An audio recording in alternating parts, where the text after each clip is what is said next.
And hello, everyone, and welcome to the Pumpkin Copter Cast, a good old podcast about video games. Today, I am joined by two more people I got the who I got to meet at the recent Boston Fig Fest. Chris and Khuong, two of the people behind the upcoming platformer Traveler. What up? How you doing? So I'll start with the standard, who you two are and what you do in your capacity on this game. All right. I guess I'll go first. I'm Kung Trung. I'm the project lead on Traveler, or one of the two project leads. Also programmer and design guy. Hi, I'm Chris Radford. I am an animator, the 3D animator. I'm also the co-lead and co-creator on Traveler. Okay, so for the two of you, when did you first start playing games? Like when were you first introduced to them? Oh man. I think I'm not gonna lie. It had to be before I actually learned how to speak English.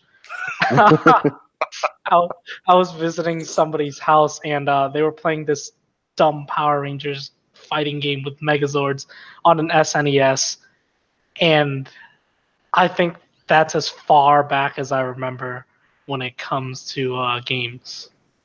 Don't even know if the game's real or I'm making it up, but it was definitely at someone else's place.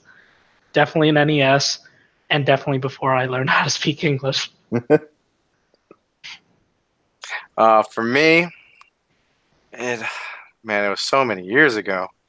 I think I was probably 4, and the first system that I actually had was the Nintendo. Then I switched to Sega, and the first game I've ever played was Super Mario Brothers, which a lot of people played.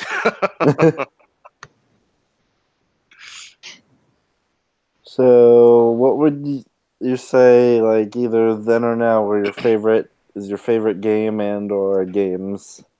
All right, I got this. Favorite games, top 3. I can name it for you. No, you can't.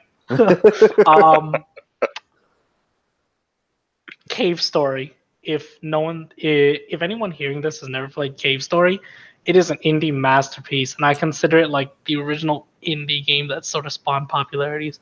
There's probably others out there, but doesn't compare. The other contender for my favorite game, Wind Waker.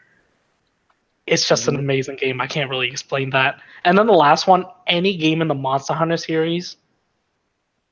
Yeah. Yeah, literally any game in the Monster Hunter series. Those games are great, and you can easily sink 100 hours without even knowing. Exactly what I did 10 times. Oh, goodness. See, that was one of the games I was going to tell for him because I knew it was going to be Monster Hunter. It's crazy about it. It's one of the 3, and like every Monster Hunter game I pick up now, it's almost like second nature. It's fun stuff. For me, I'm sorry. Go ahead. No, you go ahead. So for me, it's not. I was like, I like Monster Hunter, but I can't put too much time into that. But my all-time favorites were like Sonic, Spyro, and one of my biggest one is Halo, like the whole Master Chief's saga. So that's definitely one of my biggest things. Like, can I ask which Sonic? Because they all they all vary in quality. So my favorite Halo series would have to be. I really like Halo 2 when you got to play the Arbiter. So that was definitely one of my favorites. I said Sonic. Oh, Sonic! I thought you said Halo. My bad. What's your favorite Sonic game? I think Halo. Sonic 3. Sonic 3 when they introduced Knuckles. Because Knuckles was, even though he was the bad guy, he was my favorite because my favorite color was red, and so I associated it was like, oh, he's red, he must be a good guy. But later down the road, I didn't know he was a bad guy. But I was like, all right, he's still my favorite. All right, Fair. Yeah. Wind Waker has a special place in my heart because I remember taking advantage of back in the Wii U days when you can get a free game with certain purchases, and I got a free download of Wind Waker HD, and I'm like, this is the best thing. Back in my day on the GameCube, I think I scammed kids. Like I took their pencils from them, and in my high school, it's like I think a lot of teachers were being strict at the time, and it was like if you didn't have a pencil or you weren't prepared, you'd get an immediate detention. So like I take kids' pencils and pens and I sell it back to them for $1. I did that for a few weeks and bought my copy of Wind Waker. Oh, oh dear. I know that's a scummy thing to say, but I don't regret it. I got to play Wind Waker on like the GameCube. Again, a masterpiece. I can't explain it myself. Oh, goodness me. So, what made you want to get into game design? Do you want to go first, or you want me to go first, Kong? You can go first. I've been getting the first stuff.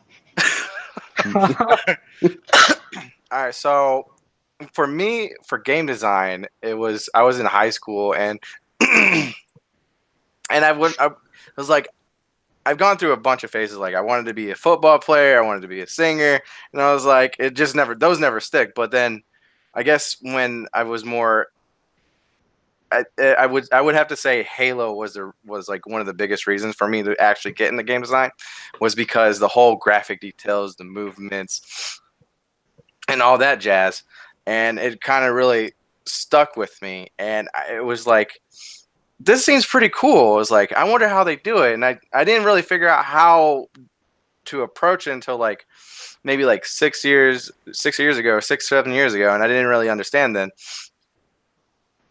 But Halo was definitely one of the keys to why I wanted to get into the game design field, with the whole level design concepts and how they went about it. The first person shooter aspect I thought was really unique, and it was really fun. And I was like, you know what? I want to create something fun for other people as well.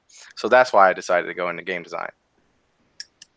All right. So my first foray into game design was I think around middle school when we fixed my old computer. I got into this fighting game called Mugen, if anyone's heard of that, where like you can create your own characters. And what people did was they programmed a bunch of characters from entirely separate games into it.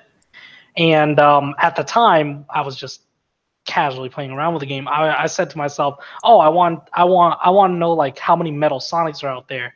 And I found a bunch of Metal Sonic characters made for this fighting game, and they were all trash. Then I found this one guy who made a pitch perfect like just Sonic characters recreation. He created Sonic from Sonic the Hedgehog 2. He created the Death Egg robot, the final boss of the same game, and like he also created a Metal Sonic. The thing is, his Metal Sonic was experimental. It played more like a Sonic.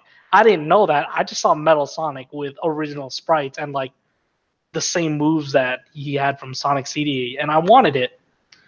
However, you had to sign up for it because like the character was locked. Again, it's an experimental character. Didn't like that, and I didn't want to sign up for anything. So I said to myself, screw it. I'll start making characters myself, and wake up at 4 a.m. to make that character. Ended up 3 months later with a terribly broken character, a lot of spaghetti code, and angry insults from my parents and brothers for just not doing anything else. I don't. Those were fun days, but like that was my first time getting into game design. Later on, I went into college, starting off as computer programmer, and I took one game design course in my like 1.5 years of computer programming. It was enough to make me say, okay, regular programming is just boring. I want to do game design. I want to do game programming because it actually creates a product that's fun and not just database nonsense. Yeah. Okay. So, yeah, now we can get into the meat and taters of this. So, if we were at a convention and some passersby saw your booth and they asked what the Traveler is, what would be the rundown you'd give them? All right, Chris, you can take this one. Alrighty. All right, so Traveler is a folklore folktale, however you want to say it. It's a Vietnam folktale, which is based off of called the Rain King. And what the Rain King story is, and I'm probably going to get some of the characters wrong in the story because there's so many different interpretations of this story over at Vietnam, and basically the whole point of the story is where so I guess let's say a god, for instance, the god over in the land was upset because no one was praying to him anymore, and he was really upset. So he was like, you know what? I'm not going to give you any more water. You're not getting any more rain. So you don't want to pray to me or be grateful or anything. So you're just going to suffer. I'm not going to give you rain. You're just going to suffer now. And other lands were like wondering what was going on, why there's no rain, what's happening. And then someone was like, you know, we need to address this issue. So in the story that we're interpreting it's a frog. And so the frog decides to take a trip up a mountain to go speak to this god in order to get the rain back. And as he's going up this mountain, he meets different type of creatures along the way. So let's say he meets like a goat. There's in the story, I think there was like a bee, wasn't there? Yeah, in the original story, the cast of animals is actually radically different from what we have. Like, there's a bear. In some renditions, it's like a wolf. Bees. I don't, I don't know where. Well, I remember where they got bees from, but like, it's crazy how much characters and in the different retellings of the story that there is. Yeah. So basically, you go up this mountain and you meet all these different characters along the way, and then they all go up. It's like, hey, can we get our rain back? And then for some odd reason, the guy was like, you know what? Sure, but you have to pray for me in order to have the rain. They were like, we promise we'll pray if you give us rain. And they were like, and that's why. And they were like, okay. So they start raining again, and they get the water back. And I guess the moral of the story is pray to your gods and you get your rain in a sense. It's pretty Chris, like cut. I could be getting it wrong, the whole moral, but yeah, that's what I got. That's what I got from it. It's like, if you don't pray for me, you ain't getting nothing. It's like, no. cut and dry. Chris just told you a really weird rendition that combines the original story elements with our own take of the story. That's not the moral of the original story. The moral of the original story is that, well, in the original story, it was an ugly frog who nobody trusted because he was ugly, right? You know, don't judge a book by its cover. And the other thing was, you can accomplish more things as a team, which in the original story, the frog along the way met up with a group of animals, and at the very end, when he made it to the Heaven's Gate, they all used their individual skills to pass through the gate itself, which was blocked by some thunder god. And again, different renditions tell you of different ways how he ended up. One rendition says he was cut in half by the bear. Whatever the case was. I didn't read that one. Yeah, no, it's all over the place, which is why it's hard to sort of describe the original story. Now, aside from just the story, Traveler itself is an adventure platformer that just follows that's a gamified rendition of that story. As simple as that. No need to reiterate the entire story. Okay. So, yeah, so what made you decide to make Traveler into a 3D platformer? Ooh, I'm gonna let you take this one, Kong, since All you're right. the one who started all this. Yeah. So I originally drew out the main character as just a lizard, pretty skinny salamander-looking lizard. And around the time I got into game design in college, like I had my first class and everything, I said, "Hey, I remember that drawing I did a long time ago," and I said, "Let's make a game about it." I always preferred 3D versus 2D. I mean, 2D has its great games, but 3D has games like Wind Waker. You know, how can you beat that? But I I drew him out, created a basic character model of him, and just threw him into the world. And well, I just enjoyed how he looked in the world. So that's that's really the only reason why this game is a 3D adventure Well, platformer, because I enjoyed like putting him into the world. well, there's more to it than that. If you Probably can't, that. no, yeah, it was like because at first he just had it in a world and this is like a little area, and then one day this all started at school, and someone was they started introducing like game studios and whatnot. Yeah, No. yeah, nice. That's how this project became a project. If you're asking, I thought the question was, why'd you decide to make Traveler into a adventure platformer, Well, right? that's kind of part of it though. Eh, part of it, but part of it I'm gonna ignore for now. All right. So, what types of gameplay mechanics slash how is like Traveler going to play when it's fully released and put out into the world? You mean like interesting mechanics and stuff? Or Yeah. What are going to be some of its hooks? all right. Chris, you want to take this or should I? You should definitely take it because that's all program based. So, That's not all program based. well, I know it, Anyway, but you can go in depth with it. all right, fine. Welcome to Pumpkin Cast, where we have 2.5 people. Anyways, so the hook of this, or the sort of mechanic hook to this game, is the ally skills that we're implementing, and the ally skills go along with that sort of story, the original story, where the main character meets up with a bunch of animals and he recruits them along the way. They just join him, right? In our game, when he recruits them, they give him certain skills and abilities that help him explore the world more, make it slightly easier, give him more options to explore the world. So that's the main gameplay hook. I mean, we sort of have everything sort of revolving around that, and it's pretty hard. It's pretty difficult to get any other things because we have 7 ally abilities. Is that how I've been saying it? Do we have 7? We have one. I want to say 6. I thought it was 6.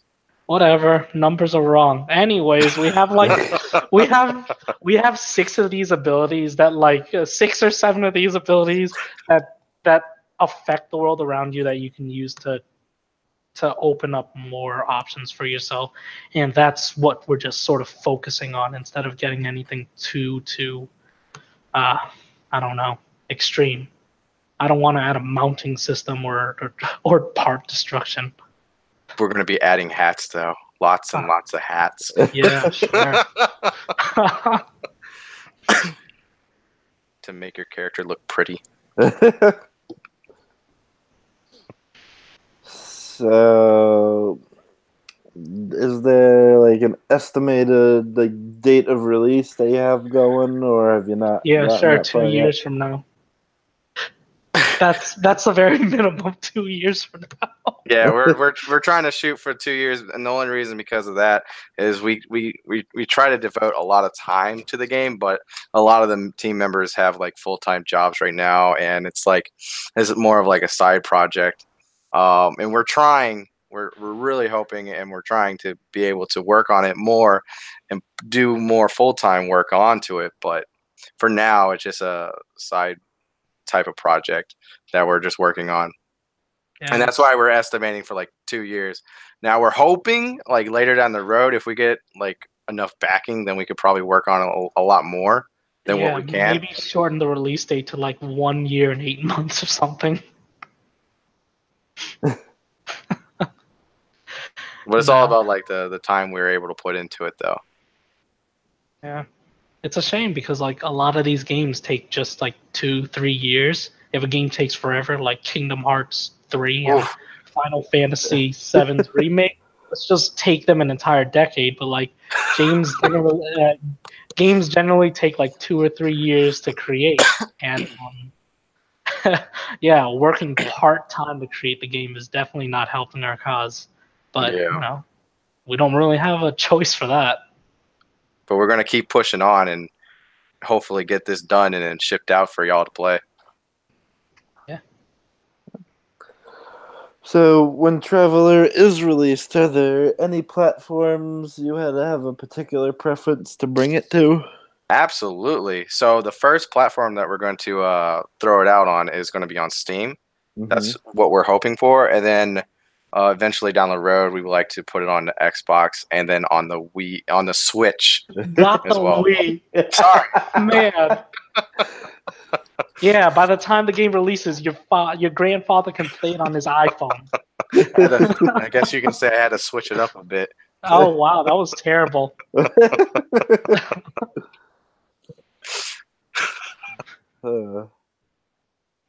Yeah, so question I thought of just now, what made you decide to like make Traveler based on this myth? On this myth? I mean, what made you decide to make a game based on this myth?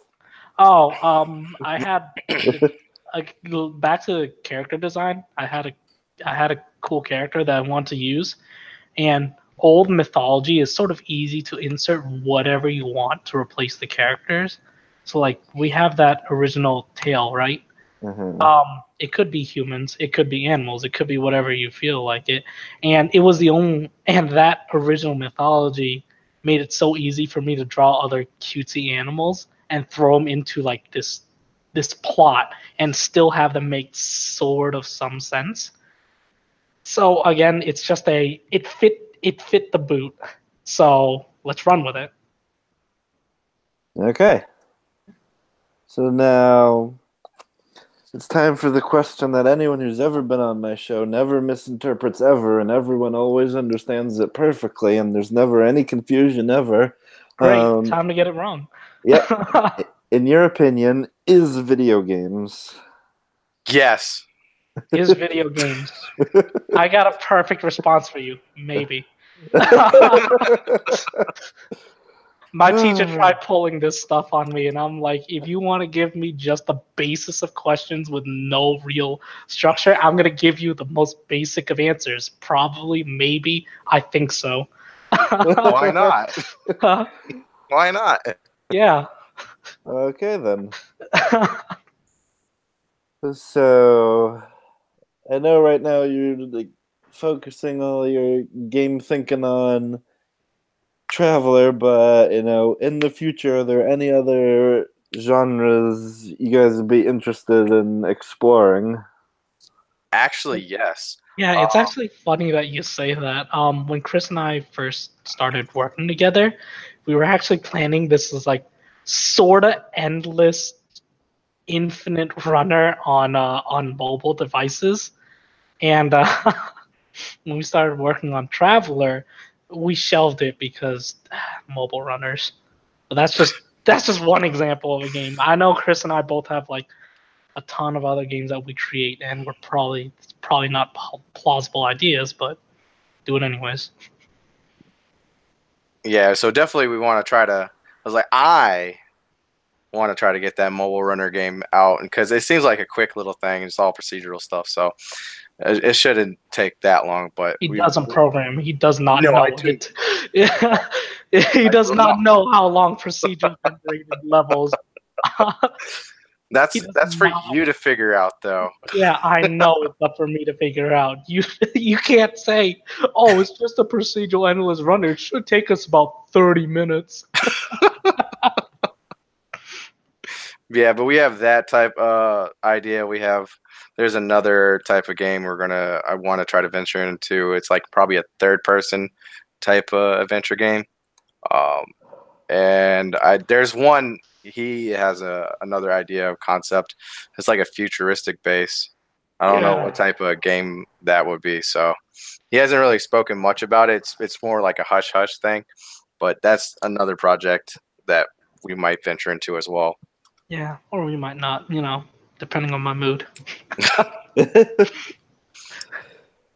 Yeah, it takes a lot of time to make a game, and you can't just plop out, oh, I want to do this, this, this, and this, and then we do that all the time. We do that all the time, but then every time we do that, it follows up with a hour-long meeting on everything we say. Oh, this, and this.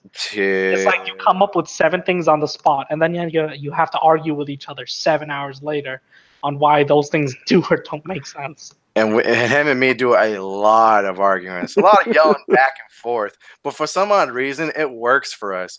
We're like yell at each other like yada yada yada yada yada, and then he'll be like yada yada yada yada yada. You know that like, oh crap, this works. Yeah. You know that expression, like it's like talking to a brick wall. It's actually like talking to a brick wall, except you and that brick wall get hit with a stroke of genius or common sense. And with that, we have come to the conclusion of this particular episode of the Pumpkin Copter Cast. I would like to thank Chris and Khuong for joining me today and talking a bit about the game. It's already been 30 minutes. Oh, crap. It was pretty fun. Thank you for having us. Yeah, it's been enjoyable. To the -7 people listening to this right now, Hey, optimism. It's not -7. In the future, you'll have a +10. There'll be links to the Traveler Games various social medias, so you can keep an eye on that on the social platform of your choice. If for some reason you enjoyed this, feel free to like and subscribe. On the rare times I ever post anything worth reading, you can follow me on the Twitters at tgorman83. And this has been the Pumpkin Copter Cast, a good old podcast about video games, and we hope to see you again next time. See ya. Thank you.